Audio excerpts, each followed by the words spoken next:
So, what if I told you that getting rich has basically nothing to do with how hard you work?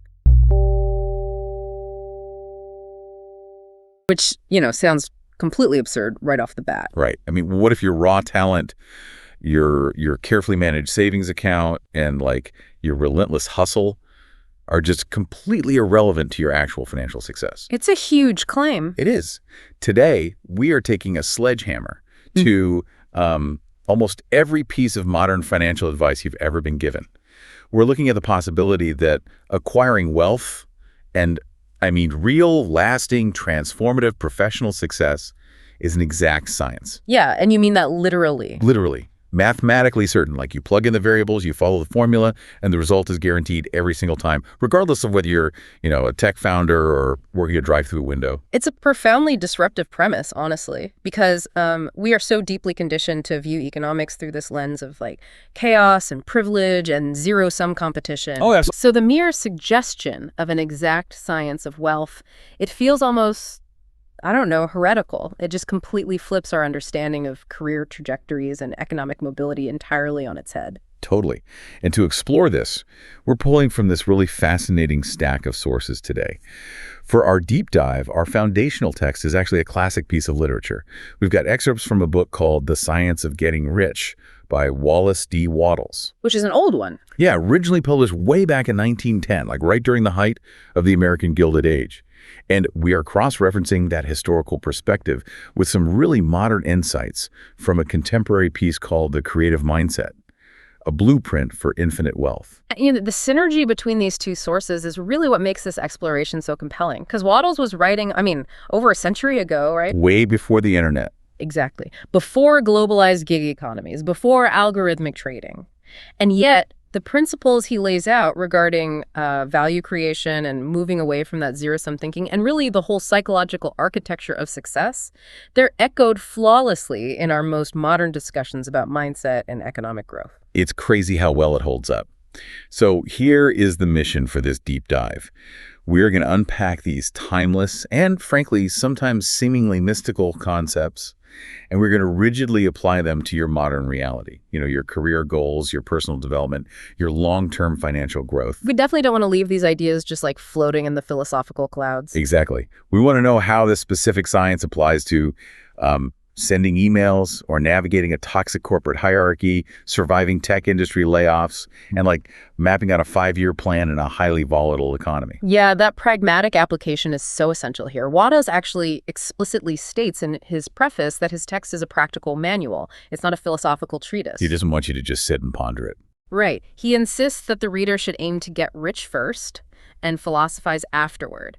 The goal is tangible, physical results. I love that pragmatism so much. It really reminds me of dealing with like complex circuitry or the laws of electricity. If you walk into a dark room and you want the light on, you don't need to understand the quantum mechanics of alternating current. No, not at all. You don't need a degree in electrical engineering to understand how the power grid routes energy from some hydroelectric dam hundreds of miles away to your wall socket. You just need to follow this schematic. You just flip the switch. Right. You need to know that if you close the circuit, if you walk over and flip the switch, the energy flows and the light comes on. And the author asks the reader to approach the text with that exact same level of utilitarian trust. He writes that you should take his statements on faith, just as you would take statements concerning a law of electrical action promulgated by a Thomas Edison or a Marconi. You don't have to overthink it. Exactly. You don't necessarily have to question the invisible underlying mechanics of the universe. You prove the truth of the principle by just acting upon it and observing the result. You wire the house according to the blueprint and you flip the switch. Yeah. But I think before we can even look at this blueprint, we have to clear away like a massive amount of cultural baggage. Oh, definitely. A ton of it. We have to fundamentally redefine what the word rich actually means in the context of these sources. Because we really need to move way past our modern, slightly cynical, hyper-materialist assumptions. So how does Wattles define the fundamental right to be rich? Well, the entire philosophy hinges on how the sources define the underlying object of life itself. The text asserts that the overarching object of all life is development. Development, okay. Yeah, everything that lives, whether it's, a seed, a tree, an animal, or a human being, has an inalienable biological and spiritual right to all the development it is capable of attaining. Right, so like a seed inherently wants to become a full-grown plant. It's hardwired into its biology to seek the sun, pull nutrients from the soil, and just expand. That biological imperative is the perfect parallel, actually. For a human being, our right to life translates to our right to have the free and unrestricted use of all the things which may be necessary to our fullest mental, spiritual, and physical unfoldment. So it's not just about hoarding gold coins. No, in plain terms, your right to be rich is simply your right to live fully. It's the capacity to access the resources necessary to realize your full potential. Which makes a lot of sense because we often separate our lives into these distinct competing categories, right? Like we have the physical world of bills and bodies, the intellectual world of study and career, and then the spiritual world of ethics and connection. And we often put them at odds with each other. Exactly. But Wattles breaks down the human experience into 3 specific motives. He says we live for the body, we live for the mind, and we live for the soul. And the critical intervention the text makes right here is asserting that no single one of these motives is better or holier or more elevated than the others, which, that completely subverts a very pervasive narrative we've inherited. Oh, massively. We have this deep-seated cultural conditioning that says denying the body to elevate the soul is the noble spiritual path. We romanticize the starving artist, the ascetic monk, the person who sacrifices all material comfort for a supposedly higher calling. Yeah, we treat poverty as this sort of proxy for moral purity. We really do. But Wattles argues that asceticism is actually a form of spiritual starvation. He states that denying the body for the soul is just as wrong and destructive as denying the soul for the intellect. All 3 aspects of the human experience require full, robust expression for a person to be considered truly alive. Let's ground this a bit and break down what each of those 3 motives actually requires to be fully expressed. Because when we look at the specific requirements, the demand for material wealth becomes pretty undeniable. It really does. According to the text, to live fully in the body, a person needs good food, comfortable clothing, warm shelter, and freedom from excessive toil. They need rest and recreation. And none of which are free. Nope. I mean, in a modern, structured economy, providing the body with high-quality nutrition, secure housing, and the literal time to rest, like escaping the relentless grind of 2 or 3 gig economy jobs just to survive, that requires substantial material wealth. Absolutely. Then you have the mind. To live fully in mind, the text states a person needs books, time to study them, opportunity for travel and observation, intellectual companionship, and to be surrounded by objects of art and beauty. And again, we're looking at a demand for financial resources here. Intellectual development requires the luxury of time. Yeah, time is huge. It requires access to education, the ability to experience different cultures through travel, and just the physical space to cultivate aesthetic appreciation. A mind trapped in perpetual survival mode cannot explore its higher capacities. It's too busy worrying about rent. And finally, the soul. This is perhaps the most surprising and profound point in the text for me. The author says that to live fully in soul, you must have love. And love finds its most natural, unforced expression in the act of giving. It is a really stark observation. The text argues that a person's highest happiness is found in the bestowal of benefits on those they love. Right. So if you are trapped in grinding poverty, you are actively denied this expression.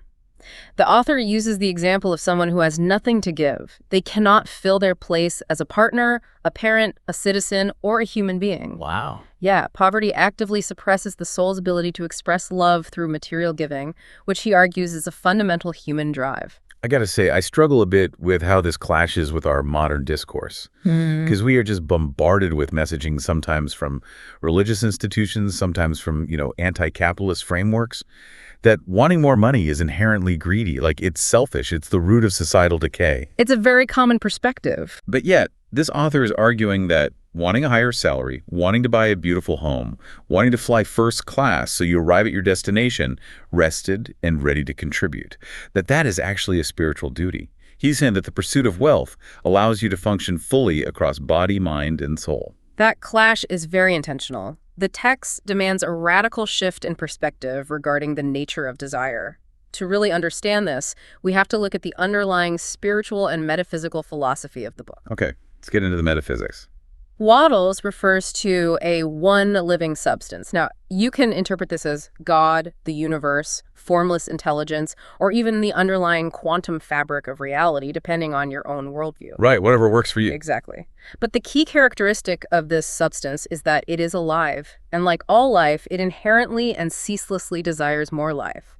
It seeks continuous expansion and expression. So it's the concept of a universe that is constantly expanding, not just physically, but experientially. Yes, exactly. And the critical leap is that the universe wants to express itself through humanity. Therefore, the text argues, the universe actually wants you to have everything you want because your enjoyment of those things allows the universe to live more fully. Oh, wow. Yeah, so when you learn to play a musical instrument, or when you travel to a new continent, or when you build a thriving business, the universe learns, does, and becomes more through your specific experience. That reframes personal ambition entirely. Because when you suppress your desire for wealth or success, like when you tell yourself, oh, I shouldn't want that promotion, I should just be happy with what I have, it's greedy to want more. Yeah. You are actually suppressing the universe's desire to experience life through your existence. The text goes so far as to call that suppression abnormal. It states that the person who does not desire to live more abundantly is abnormal. That is wild. It completely detonates the modern self-help idea that personal growth is just a happy side effect of getting wealthy. Wattles is saying that personal growth is the very engine of wealth. You must get rich so that you can live more. The desire for riches is simply the capacity for a larger life-seeking fulfillment. It's unexpressed potential knocking on the door of your consciousness. Okay, I can definitely hear the friction this is going to cause for a lot of listeners. Because if we accept this premise, if it is our biological and spiritual duty to be rich and live fully, and the universe actually wants to provide us with the means to do so, why is the reality so grim for so many? That's the big question. Right. Why are incredibly intelligent, hardworking people constantly struggling against overdraft fees, stagnant wages, and just constant economic anxiety? The disconnect between the desire for wealth and the reality of poverty really comes down to a fundamental misunderstanding of the mechanics of wealth generation. People believe they're doing the right things, they're working hard, they're saving money, they're getting degrees, but they are not doing those things in what the text calls the certain way. Okay, this concept of the certain way is where the text makes its most audacious claims. It categorically states that getting rich is not the result of your environment, it's not the result of your innate talent, it is not the result of thrift or saving your pennies, and it's not the result of choosing a specific booming industry. Which dismantles almost every pillar of modern financial advice. Totally. We're constantly told that success requires, like, moving to a specific tech hub like Silicon Valley, or learning a highly lucrative skill like AI programming, or drastically cutting our personal spending, skipping the avocado toast to achieve financial independence. The cultural narrative is deeply tied to environment, skill, and sacrifice. But the author provides observational evidence to disprove this, and it's evidence we honestly see every day. He points out that two people can live in the exact same city, operate in the exact same business sector, and possess the exact same level of talent.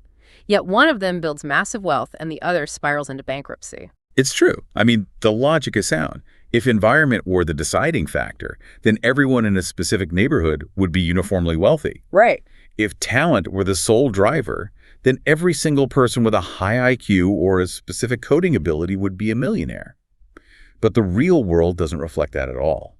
Furthermore, the text observes that two people can do almost the exact same physical things in their respective businesses, yet one succeeds wildly while the other fails completely. So what is the hidden variable? What is the differentiating factor between the success and the failure? Yeah, what is it? The variable is whether or not the individual is doing things in a certain way. The ownership of money and property comes as a direct mathematical result of operating within this specific paradigm.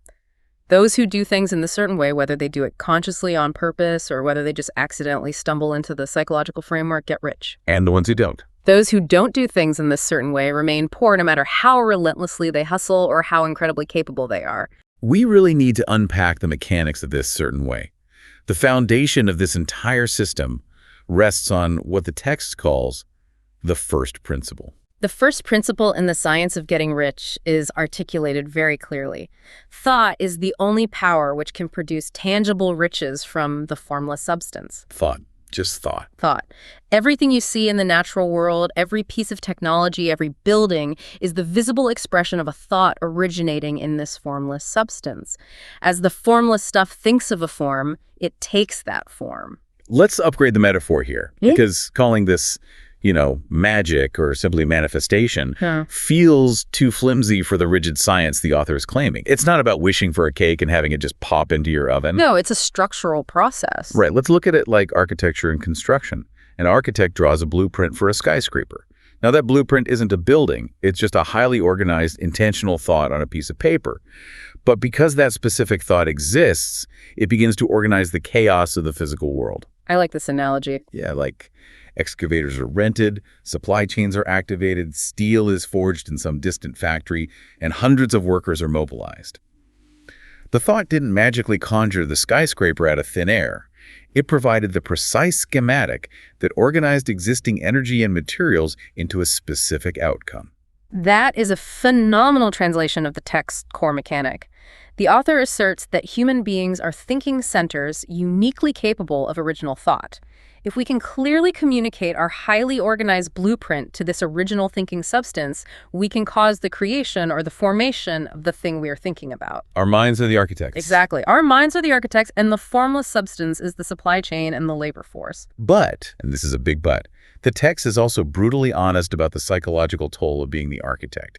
It doesn't paint this as some easy process of just like making a vision board on a Sunday afternoon. It states that thinking truth, regardless of appearances, is the hardest work in the world. It requires an exhausting level of cognitive discipline because the visible world is constantly bombarding us with sensory data, and every appearance in that visible world tends to produce a corresponding form in the mind observing it. So if you look at a negative bank balance. Right. If you look at a negative bank balance, the physical appearance of poverty, your brain naturally adopts the mental form of poverty. It triggers stress responses, scarcity thinking, and fear. It's hardwired. To look directly at the appearances of poverty in your physical environment and simultaneously force your mind to hold the blueprint of truth, the truth that there is only limitless abundance that requires immense, sustained psychological power. The author even argues that maintaining this mental state requires more expenditure of energy than any physical labor a human can perform. If you can do this, you become what he calls a mastermind. Which brings us to a crucial point of clarification regarding the timeline and mechanics of manifestation. How does holding this blueprint actually translate into reality? Because we know that visualizing a Ferrari doesn't cause a sports car to just warp into your driveway like a scene from a sci-fi movie. Yeah, that's exactly where a lot of modern law of attraction discourse just completely falls apart for people. The expectation of this instantaneous magical materialization.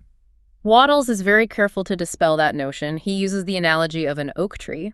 When the thought of an oak tree is impressed upon the formless substance, it doesn't cause a massive centuries-old tree to instantly pop into existence. Obviously not. Right. Rather, it sets in motion the established natural forces that will produce the tree following established lines of growth. It might require decades of rain, soil nutrient absorption, and sunlight, but the specific lines of motion are irrevocably established. So if I hold a clear, unwavering mental blueprint of the wealth I want, let's say I want to build a thriving 7-figure consulting firm. I am not conjuring clients out of the ether. I am setting forces in motion within the established channels of human interaction, modern commerce, and economic behavior that will inevitably result in the formation of that business. Exactly. The creative energy always works through the established channels of natural growth and the existing industrial and social order. Your sustained thought makes all things, animate and inanimate, begin to work toward bringing you what you have conceptualized. But this naturally leads to a massive structural question. If I am using this thinking stuff to build my consulting firm and millions of other people are doing the exact same thing, aren't we all just fighting over the exact same finite resources? I mean, if I secure a massive corporate contract, doesn't that inherently mean another consultant lost out? You've just identified the single most crucial paradigm shift required by this philosophy. The structural question leads us directly into the stark division between the competitive mindset and the creative mindset. Yeah, the sources draw a massive, bright red line between these two ways of interacting with the world. The competitive mind operates on the absolute core belief that wealth is limited. It views the economy as a zero-sum game. There's a fixed amount of money, a fixed number of market share percentages, and like a limited number of executive promotions available. And the author is ruthless in his critique of the competitive mindset. He points out that viewing the world as having a limited, visible supply inevitably leads to a desire to corner the market or monopolize resources. Which we see all the time. Constantly. The text vividly describes this as a godless scramble for power over others. Operating from this assumption of scarcity drives people to make sharp bargains, to exploit labor, to cheat, and to view every colleague and competitor as a mortal threat. It is the psychological bedrock of the most toxic versions of modern hustle culture and cutthroat corporate environments. It is. And the author issues a severe mechanical warning regarding this mindset. Riches won on the competitive plane are never permanent or deeply satisfactory. They are yours today, but they will be taken by someone else tomorrow because the entire system is built on taking. Wow. Furthermore, the text states a rigid rule. The moment you drop into the competitive mind, the moment you start worrying that the hedge funds are buying up all the real estate or that AI is going to steal all the jobs, your power to cause creation is instantly severed. You literally drop the blueprint. You disconnect your circuit from the power grid. The creative connection is broken. The second fear and competition enter your consciousness. The alternative, therefore, is adopting the creative mindset. Okay, tell me about the creative mindset. The creative mind operates from the profound knowing that wealth is generated from an inexhaustible, infinite, formless substance. There is more than enough raw material and potential for everyone. You train yourself to stop looking at the visible, limited supply and instead focus entirely on the limitless riches inherent in the thinking stuff. So you're not fighting for scraps. Exactly. You don't have to take a single thing away from anyone else. You simply cause new value to be created. Let's test this, because this philosophy from the Gilded Age makes an incredibly bold claim about how to practically operate on this creative plane. It introduces the principle of value exchange. The absolute rule of the creative mindset is that in every single transaction, you must give the other person more in use value than you take from them in cash value. This is where the metaphysical theory really rubber meets the road in modern business strategy. I need to push back hard on this concept of use value versus cash value, because from a modern capitalist perspective, it sounds like a recipe for bankruptcy. It does sound like that at first. Right. If I sell a car for $20,000, the buyer hands me $20,000 and I hand them a car valued at $20,000. It is a mathematically equal trade. How can I possibly give them more than $20,000 in return without taking a loss on the sale? The confusion arises from conflating the monetary price of an object with its functional utility in a person's life. The text provides a very specific, albeit slightly historically dated analogy to clarify this distinction. Okay, let's hear it. The author proposes a scenario. Imagine I own a painting by a famous artist, and its market value is thousands of dollars. I travel to Baffin Bay, and through very clever manipulative salesmanship, I convince an Eskimo to trade me a bundle of essential winter furs worth $500 for my painting. From a purely financial standpoint, you just made a massive profit. You acquired $500 worth of tangible goods, and depending on what you paid for the painting, you dominated the cash value exchange. But the author explicitly states that in this scenario, you have deeply wronged the other person. Because they don't need a painting. Exactly, because the painting has absolutely zero use value to him in his environment. It does not add to his life. It doesn't help him hunt. It doesn't keep his family warm. It doesn't aid in his survival. You extracted $500 of functional value from his life and replaced it with something functionally useless. It was a purely competitive, extractive, zero-sum transaction. Okay, the painting has high cash value, but zero use value in that context. I track that. Now contrast that with a second scenario. Suppose instead of the painting, you trade him a high-quality hunting rifle worth $50 for his $500 bundle of furs. In terms of raw cash value, you're still making an enormous profit. You took $500 worth of goods and only gave $50 worth of goods. However, in terms of use value, you have given him a spectacular bargain. The use value of that $50 rifle in his specific life is nearly immeasurable. It allows him to hunt more efficiently, to secure more food, to gather more furs, and to protect his family. It exponentially expands his capacity to live and thrive. By making that trade, you have genuinely enriched his life. You gave him exponentially more use value than the cash value you extracted. Wow. Translating this to a modern professional context, let's say I run a B2B software company. I sell a workflow automation tool to a mid-sized logistics firm for $5,000 a month. That $5,000 is the cash value I take. Right. But if my software eliminates hundreds of hours of manual data entry, reduces their shipping errors by 40%, and allows them to take on new clients generating $50,000 in new monthly revenue, the use value I've injected into their business completely dwarfs the cash I extracted. And that dynamic is precisely how operating on the creative plane leads to inevitable long-term financial growth. When you consistently provide more use value than you extract in cash, you become a recognized center of creative increase. People want to work with you. Yes, because the universe, which, remember, inherently desires the expansion of life, recognizes that your business is a highly efficient conduit for that expansion. Therefore, it naturally magnetically draws more clients, more capital, and more opportunity toward you. You aren't fighting for a slice of the pie. Your very presence is making the pie larger for everyone involved. That makes profound sense for an entrepreneur interacting with clients. But how does this scale internally? Right. What about the employer-employee dynamic? If I own the company and employ 50 people, don't the basic laws of capitalism require me to extract surplus value to exploit their labor to some degree in order to turn a profit? How can I possibly give my employees more in-use value than I take from them? The author is highly realistic about the mechanics of labor and capital. The text acknowledges that if you have people working for you, you must take from them more in cash value than you pay them in wages.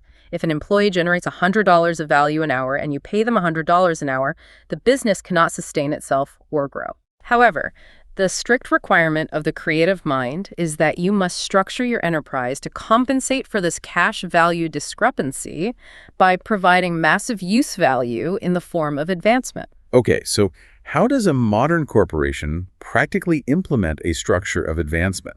Like, what does that actually look like? The author mandates that you must organize your business as a sort of ladder. The environment must be constructed so that every single employee who harbors the desire to climb to riches themselves has the structural opportunity to do so. You provide the use value of upward mobility, skill acquisition, mentorship, and a culture of growth. So it's not a dead end. Right. If an employee chooses not to utilize that ladder, the responsibility is theirs. But the infrastructure of advancement must be present. You cannot build your wealth by permanently trapping others in stagnant roles. It's essentially an anti-toxic workplace manifesto written over a century ago. It really is. But let's look at the immense difficulty of sustaining this mindset. Because maintaining the creative paradigm, constantly focusing on generating use value, actively ignoring the terrifying visible supply of money, refusing to view competitors as threats, that sounds nearly impossible when you are hit with a massive unexpected medical bill, or, when your biggest client abruptly cancels their contract. Which necessitates the integration of the next vital mechanism in this science, the highly specific role of willpower and the technology of gratitude. Because the cognitive discipline required to stay on the creative plane under immense stress is, frankly, extraordinary. Let's examine willpower first, because the sources completely redefine how we are supposed to use it.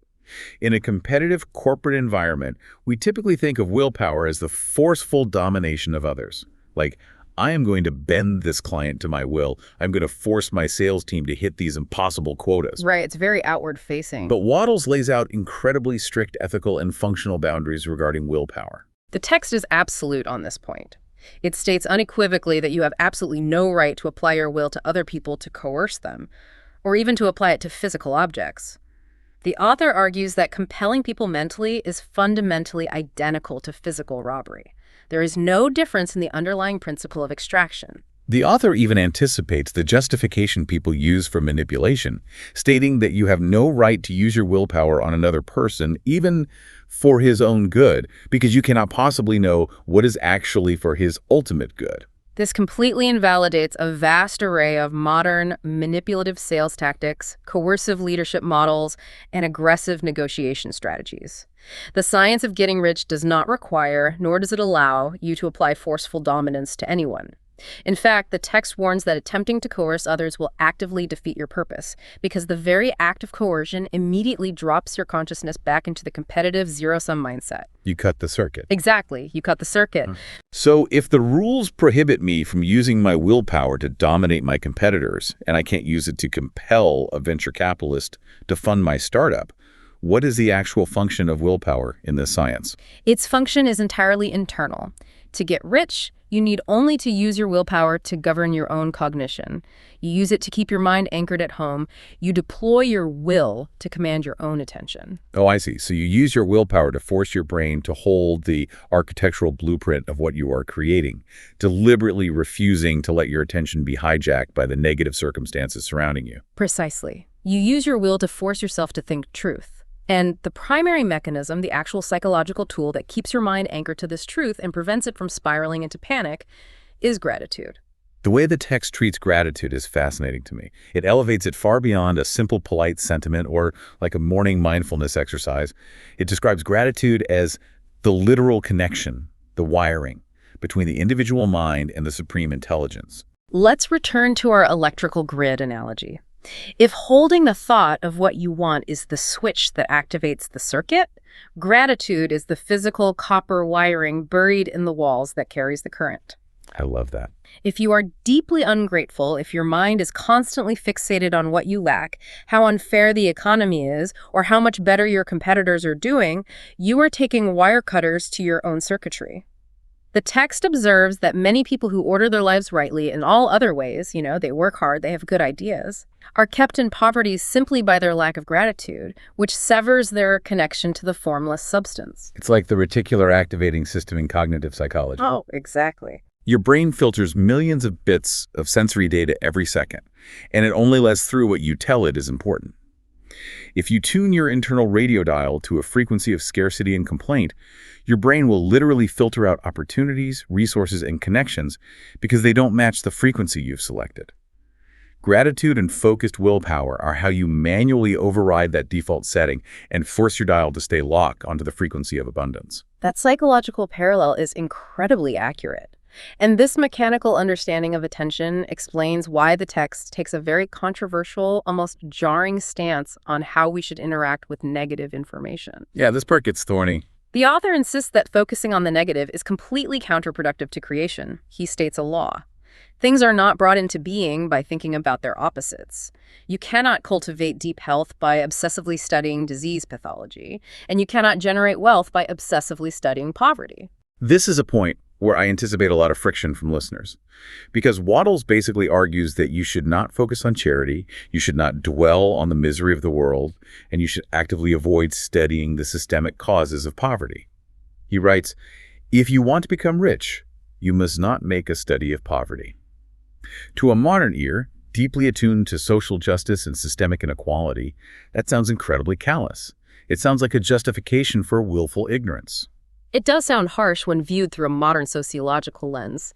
However, we have to evaluate it within the strict mechanical framework the author has established for creation.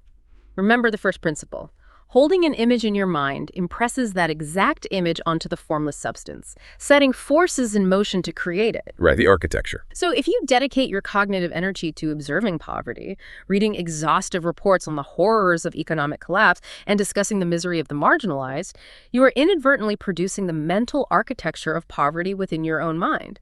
You are tuning your creative radio to the exact frequency of the thing you are trying to eliminate. You are unintentionally instructing the supply chain to deliver more scarcity. By focusing entirely on the problem, you disable your capacity to manifest the solution. The author's argument is that the most effective, powerful thing you can do for the elevation of the entire world is to make the absolute most of yourself. You do not help the impoverished by descending into their frequency and joining them in scarcity.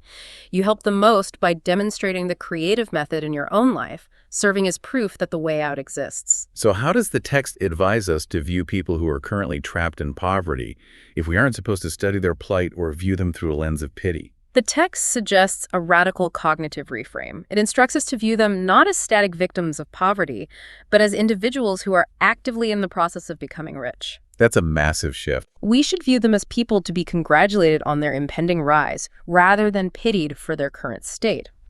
The underlying logic is that radiating a powerful, unwavering frequency of abundance serves as an inspirational catalyst. Pity reinforces an individual's identity as a victim, subtly confirming their powerlessness. Inspiration, however, awakens their dormant creative power and encourages them to search for the way out themselves. That shifts the entire paradigm of how we approach philanthropy and social elevation. Hmm. Instead of enabling the competitive, scarcity-based mindset by simply redistributing limited resources, you are tasked with becoming a living, breathing demonstration of the inexhaustible supply, thereby lifting the collective baseline. Okay, so we have established the massive internal architecture required. We understand the necessity of thinking in a certain way. We have adopted the creative mindset. We are committed to giving massive use value. We are applying our willpower exclusively to our own focus, and we are maintaining our connection through deep gratitude. Right, there is a massive but. Because I think everyone listening knows someone who has built this mental architecture perfectly. They meditate on wealth for hours a day. They maintain a beautiful vision board. They vibrate with immense gratitude for the universe. And their bank account is completely empty. The author identifies these individuals as daydreamers, and he issues a severe warning against falling into this trap. This brings us to the critical bridge between the mental and the physical. How do we take this high-level philosophical architecture and connect it to actual daily grinding physical work?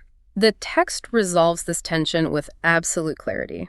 Thought is the mechanism that brings the riches toward you, but personal action is the mechanism required for you to actually receive them. Thought brings it. Action receives it. Yes. Your sustained thought sets the invisible forces in motion, organizing the supply chain, but you cannot simply sit on your couch and wait for the results to materialize in your lap. You must physically act to complete the circuit. And the mandate regarding action is immediate. You must act and now W, and you must act in your present environment. This is the precise point of failure for the vast majority of people. They grasp the mental concepts, but they delay the physical execution. They say to themselves, I will start acting in this powerful, creative way once I secure the right job, or once I relocate to a better city, or once I have accumulated enough seed capital. We've all done that. I'll start on Monday. Right. But the text points out a physical reality. You cannot act where you are not. You cannot take action in the past, and you cannot take action in a projected future. The only place you have physical agency is exactly where you are right now. Let's apply this to a frustrating modern reality. Let's say I have a brilliant vision for a disruptive tech startup. I hold the blueprint clearly. But right now, my physical reality is that I am working a grueling shift at a fast food drive-thru just to pay my rent. The text says I cannot wait until I am pitching in Silicon Valley to start acting in a certain way. I have to apply this exact science to handing out paper bags at the drive-thru window today. Yes. You must pour your entire mind and purpose into your present action, regardless of how mundane or disconnected it feels from your ultimate goal. And the author introduces a mathematical concept to guide this process, which he calls efficient action. Unpack this concept of efficient action for me, because I need to be careful here. When modern professionals hear the phrase efficient action, our brains immediately default to toxic productivity. We think of hustle culture, maximizing every millisecond, multitasking across 3 screens, skipping lunch to answer emails, and just burning out. But earlier, we noted that the text explicitly warns against overworking. It does. The author is highly specific. You are not to overwork, nor to rush blindly into your business in the effort to do the greatest possible number of things in the shortest possible time. Rushing, panicking, and frantic multitasking are symptoms of dropping back into the competitive mind. When you rush, you're acting from a fear that time or opportunity is running out. You are reacting to scarcity. So, if it's not about doing 100 things an hour, what is the difference between an inefficient act and an efficient act in, say, a standard corporate office setting? The metric is not the quantity of tasks completed, but the quality of focus and purpose embedded in each separate action. An inefficient act is any action performed where your mind is disconnected from the task at hand. Okay, like what? Like typing a project report while simultaneously agonizing over a personal conflict. It is sitting in a strategy meeting while mentally daydreaming about being on a tropical beach. It is performing your duties half-heartedly because you resent your employer. The text states that every single inefficient act is a literal failure. It is a leakage of creative power. Which means a day packed with frantic, distracted, resentful activity, even if you checked off 50 boxes on your to-do list, is mathematically a day of failure. Exactly. Conversely, every single efficient act is a success in and of itself. An efficient act is one where you direct the total power of your faith and your overarching purpose into the present moment, no matter how trivial the task may seem. Let's walk through a highly relatable modern scenario using these principles. Imagine You are a mid-level manager in a massive bureaucratic corporation. You despise your current position. The work is soul-crushing data entry on endless spreadsheets, the corporate culture is toxic, and your direct supervisor is completely uninspiring. In a typical response to this environment, an employee will emotionally check out.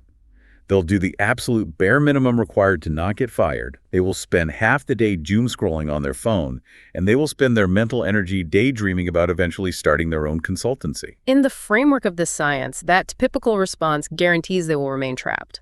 By doing the bare minimum and disconnecting their mind from their present actions, every act they perform is inefficient. They are projecting weakness and resentment into their immediate environment, which actively repels opportunity. So how does this manager radically alter their trajectory using Wattles' formula? The manager must initiate a complete internal reversal. First, instead of mentally escaping the current reality through slacking off, they must firmly lock their mind onto the clear mental blueprint of the consultancy they intend to build. They maintain absolute, unshakable faith that this new reality is moving toward them. Okay, so the mindset is locked. Right. But, and this is the crucial step, they do not neglect their present mundane work. They take those soul-crushing spreadsheets and they execute them with devastating efficiency. They pour the immense power of their ultimate vision into the immediate task. They ensure every cell, every formula, every data point is perfect. Not because they love the spreadsheets. Exactly. Not because they have suddenly developed a passion for corporate spreadsheets, but because executing the present task perfectly is an active exercise of their creative power. They are deliberately making each separate microscopic act a complete success. And the text provides a mathematical assurance regarding this behavior. Successful action is cumulative. Every efficient act is a discrete success. And accumulating enough discrete successes triggers an exact scientific law that guarantees advancement. When you begin to consistently project this intense, efficient power into your current environment, more elements of that environment begin to attach themselves to you. The magnetic pull of your desire is amplified by your physical efficiency. The environment actually cannot contain that level of energy, so it begins to structurally move you toward the new opportunity. It is almost as if the individual becomes too massive energetically for the small container they are currently in, forcing the universe to relocate them to a larger container. The author uses a brilliant biological metaphor to explain this phenomenon. He points to the evolutionary law regarding how entirely new species are formed in nature. A new species originates when a specific organism accumulates more life force than can be expressed within the biological functions of its current physical plane. That excess life force literally causes the organism to develop the organs and capabilities of a higher plane. So you literally have to outgrow your current dead-end job by performing it so perfectly with such immense underlying purpose that the role can no longer contain you. You don't escape by shrinking away from the work. You escape by expanding beyond it. And when we combine this internal mechanism of efficient action with the external application of the creative mindset in our daily interactions with other people, we tap into what is arguably the most powerful magnetic law of growth in the entire philosophy. This is the mechanism that makes a person irresistibly attractive in any career or industry. I am fascinated by this concept. Let's break down what the text calls the impression of increase. To grasp the impression of increase, we have to return to our foundational premise. The universe and every living thing within it inherently seeks more life. All human endeavors, whether it's the pursuit of a career, the acquisition of knowledge, the search for a partner, or the desire for aesthetic beauty, are driven by this fundamental biological instinct for increase. Because this instinct is so deeply embedded in our DNA, all human beings are instinctively, subconsciously drawn to anyone who appears capable of providing them with more of the means of life. So the behavioral rule the text establishes for every single interaction you have, whether you are closing $1 million merger or buying a cup of coffee, is to actively convey the assurance of advancement in that transaction. Yes, the author is remarkably granular about this. He advises that even if you are engaged in an interaction as trivial as selling a piece of candy to a child, you must mentally infuse that transaction with the thought of increase, and you must ensure the customer subconsciously registers that thought. You must operate from the deeply felt conviction that you are an advancing personality, that you are actively in the process of getting rich, and that in interacting with you, you are elevating everyone else's trajectory as well. This requires a very delicate balance, doesn't it? Because when we talk about conveying that you are getting rich and advancing, it sounds dangerously close to arrogant posturing. It sounds like the guy at the networking event bragging about his crypto portfolio. Look at me, I'm crushing it, I'm an advancing personality. The text explicitly and forcefully cautions against boasting. True, deeply rooted faith is never boastful. The author points out that a person who boasts is secretly revealing a profound internal doubt and fear. They are trying to convince themselves as much as anyone else. The impression of increase is not communicated through loud declarations. It is communicated through a quiet, unshakable presence. Every physical act, every tone of voice, every subtle look should radiate the quiet certainty that you possess an advancing nature, and that you are naturally conferring that advancement to everybody you deal with. Let's apply this impression of increase to a difficult modern career scenario, using the archetypes Wattles discusses, but updated for our current economy. He talks about the doctor, the teacher, and the wage earner. The wage earner is where people feel the most structural friction. Let's say I'm an entry-level employee in a massive, highly consolidated corporation. I am the very bottom of the org chart.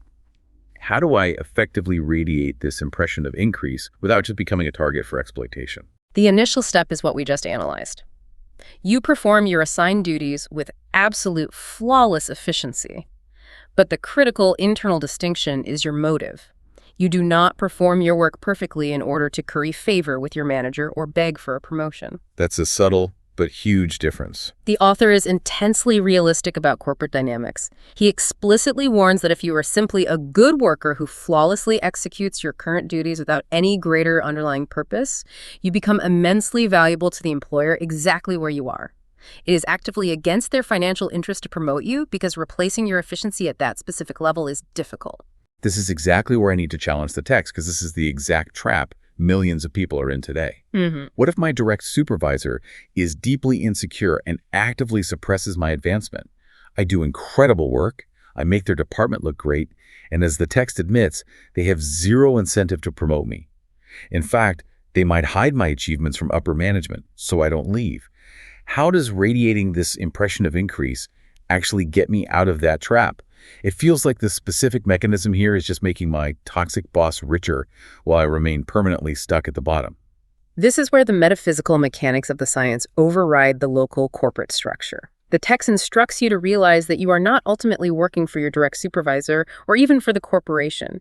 You are working in alignment with the supreme intelligence. The text dictates that you do your work perfectly to radiate the power of your own purpose.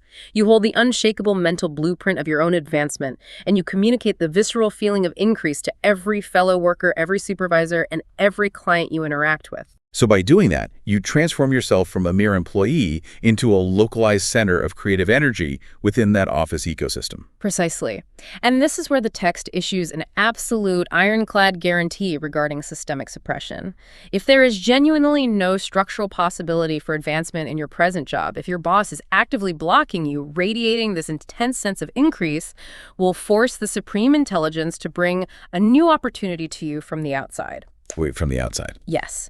The text states that other professionals, leaders, and opportunities will be magnetically attracted to your advancing energy. If your current corporate container refuses to expand to accommodate your growth, you will inevitably and rapidly be presented with an opportunity to step into a larger role elsewhere. Because the underlying logic is that the universe, which desires expansion, must facilitate your growth. The author's exact phrasing is incredibly powerful. God cannot help helping you if you act in a certain way. He must do so in order to help himself. By actively expanding your own life and capacity, you are serving as a conduit for the expansion of the universe. Therefore, the universe is compelled by its own nature to dismantle obstacles and deliver the necessary opportunities to you. The author specifically notes that if you operate in this certain way, you will escape the clutches of the Steel Trust. Now, in 1910, the Steel Trust represented the ultimate inescapable monopolistic corporate behemoth. It was the system that seemingly dictated everyone's fate. Today, the Steel Trust might be big tech monopolies or algorithmic gig app management or Wall Street private equity firms. Whatever inescapable, crushing economic system you feel trapped within, the promise of this science is that no industrial or economic structure can suppress you if you discipline yourself to operate exclusively on the creative plane. Because the moment you truly enter the creative plane, you transcend the rules of those competitive systems. You effectively become a citizen of a different economic reality governed by different laws of physics. That is a profoundly empowering realization. It shifts the entire locus of control away from the external world and back to the individual's cognition. You are no longer a passive victim of inflation or a toxic manager or disadvantaged background. You are the architect. And this realization leads us perfectly to a specific motto highlighted in the text, which serves as the ultimate psychological shield against slipping back into the competitive, victimized mindset. The author quotes a prominent figure from his era, the late Golden Rule Jones, a progressive mayor of Toledo. Let's look closely at that quote because it perfectly encapsulates the protective mechanism of the creative mind. The quote is simply, "What I want for myself, I want for everybody." That single sentence is the absolute essence of the creative mindset. When you operate creatively, you desire immense wealth, you desire robust health, you desire a beautifully designed home, and you desire the freedom to travel. But crucially, because you possess the absolute knowledge that the supply of the formless substance is infinite and inexhaustible, you genuinely and fiercely want every single other person on earth to have those exact same things. There is zero room for professional jealousy. There is zero instinct to hoard resources or gatekeep knowledge. Because if the pie is truly infinite, their success doesn't diminish the supply available to you. In fact, their success is external proof that the law of supply actually works. Exactly. When you observe a colleague receiving a massive promotion or a competitor landing a huge contract, you don't drop into the competitive panic of thinking, they took my spot, the window is closing. You immediately recognize the creative law is demonstrably working for them, which is empirical proof that it will work for me. You genuinely congratulate them. You recognize them as an advancing personality, just as you recognize yourself as one. We have covered an immense, complex landscape of ideas today. We've moved from 1910s metaphysics to modern cognitive psychology and corporate strategy. Let's synthesize this vast journey into a cohesive summary for everyone listening. It represents a total foundational paradigm shift in how we approach our professional and economic lives. It truly does. The ultimate takeaway is that the path to acquiring wealth and achieving lasting professional success, according to this rigid science, is absolutely not a zero-sum battle for scarce resources. It is not about grinding your body into exhaustion, and it is certainly not about manipulating or dominating others. It is a precise, internal, step-by-step process of cognitive engineering. Step 1. You must fundamentally redefine wealth. Recognize it as your biological and spiritual right to live fully and completely in body, mind, and soul. Understand that the universe inherently desires this massive expansion for you. Step 2. You must understand the mechanics of creation. Thought is the primary architectural force. You must construct and hold a clear, unwavering vision of what you intend to create, performing the difficult psychological labor of thinking truth regardless of the poverty or lack currently visible in your environment. Step 3. You must make a definitive, permanent shift from the competitive mindset to the creative mindset. You must abandon the desire to corner the market and instead commit to the law of value exchange. Always provide more in functional use value to others than you extract in cash value. Step 4. You must apply your willpower exclusively to your own mind to maintain your focus. And you must utilize deep, continuous gratitude to keep your cognitive circuitry connected to the source of all wealth, filtering out the noise of scarcity. Step 5. You must take efficient action immediately, right now, in your present physical environment. Do not wait for better circumstances. Make every single mundane task and separate act a complete success in itself, putting the full power of your vision into your daily work. And finally, step 6. You must operate as an advancing man or woman. You must outgrow your current limitations by leaving no work undone in your present role, while simultaneously generating a magnetic impression of increase for every single person you interact with, from the CEO down to the barista. The author guarantees that if you apply these steps with absolute faith and unwavering purpose, failure is mathematically and scientifically impossible. It is a staggering, brilliant blueprint. Now, as we wrap up this deep dive, I want to leave you with a final provocative thought to mull over as you go back to your day. It's a concept we touched upon, but it demands deep personal reflection on your part. If the premise holds true, if true, lasting wealth requires you to view the universe not as a battlefield, but as an inexhaustible collaborative source that actively wants you to succeed, how does that completely reframe your definition of a competitor in your specific industry? What if the person, the startup, or the corporation you currently view as your biggest rival and your greatest existential threat is actually just another mechanism for the overall expansion of life? What if their existence is merely pushing you to discover and provide an even greater level of use value, thereby accelerating your own inevitable journey to wealth? If the pie is truly infinite, then your rival isn't eating your slice. They are just showing you how incredibly big the bakery really is. Thank you for joining us on this extensive deep dive. Remember, the power to change your professional reality, to literally alter the economic trajectory of your life, doesn't start with your next paycheck, your next networking event, or your next promotion. It starts with the very next thought you choose to hold. See you next time.